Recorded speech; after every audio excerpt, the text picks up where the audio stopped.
Thank you, Mr. Rich. Board members, Mr. Johnson, I'm Gary Morgan from Scottsboro, Alabama, representing Best Matter, the Bellefonte Efficiency and Sustainability Team, and Matter, Mothers Against Tennessee River Radiation, local chapter of the Blue Ridge Environmental Defense League. And I want to talk to you all a little bit this morning about the extended power uprate at the Browns Ferry nuclear plant. We have members residing and owning property in North Alabama within 50 miles of the Browns Ferry nuclear plant. You'll be presented a little bit later with the comments of our nuclear safety advisor, an individual by the name of Mark Lacey, and in the back of that report you'll have his contact information. And we have some concerns, so does Mr. Lacey and some other nuclear engineers that are concerned about nuclear safety. It's indicated there is a computer error in the evaluation of the analysis for the extended power uprate. And basically we believe, and so do the engineers, that this error undermines the defense and depth safety requirements for the Browns Ferry nuclear facility. And this same report has been presented as comments to the Nuclear Regulatory Commission. Non-conservative is what's happened. There's a non-conservative safety model analysis was performed in order to justify the extended power uprate for the Browns Ferry nuclear plant. As explained in the comments presented, the experimental data indicates that the extended power uprate analysis underpredicts the rates of chemical reaction between zirconium and steam that would occur in the event of a loss of coolant accident. This means that the analysis underpredicts the rates in which energy, heat, is released and hydrogen generated and zirconium fuel cladding oxidized by the zirconium steam reaction. The computer safety model is supposed to overpredict the temperatures, not underpredict, in order to ensure an adequate safety margin.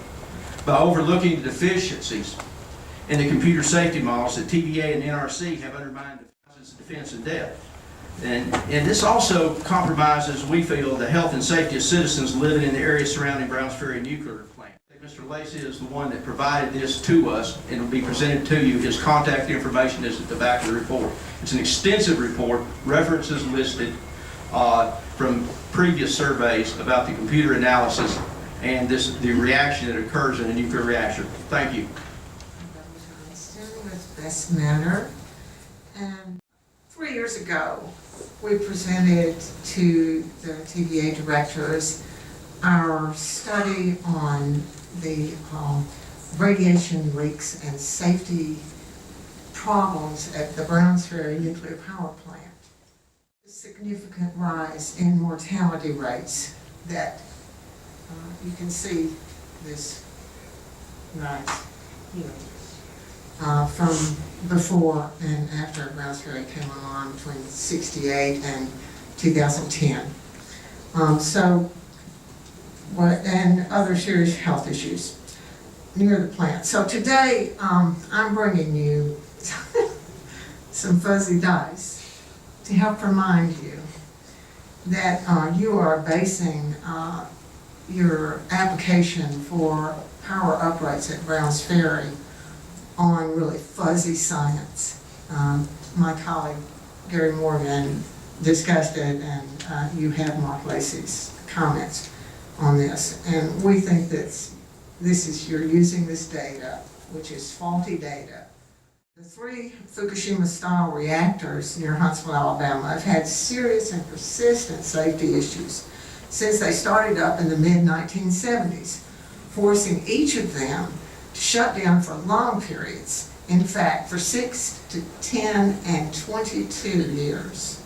After TVA began squeezing more energy out of the reactors with the high burnup fuel, dozens of fuel cladding leaks were discovered in 1998.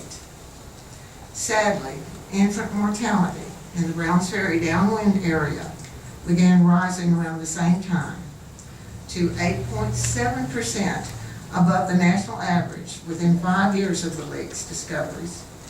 And a decade later, the infant death rate was 22.6% higher than average communities in the United States. Numerous studies, including those conducted in the last decade by the governments of Germany, England, and France have shown that childhood leukemia cancer rates are more than doubled for children living near nuclear power plants. Naturally, we're concerned about this for the children of the Tennessee Valley. TVA, we believe, is jeopardizing the health and safety of our valley by attempting to squeeze even more power from these old reactors with your current application for yet another license amendment. Sorry. This time expanded uprates, which would raise the reactor core temperatures 20% above the design basis original license. We ask that you please not gamble with our lives and withdraw this application. Thank you.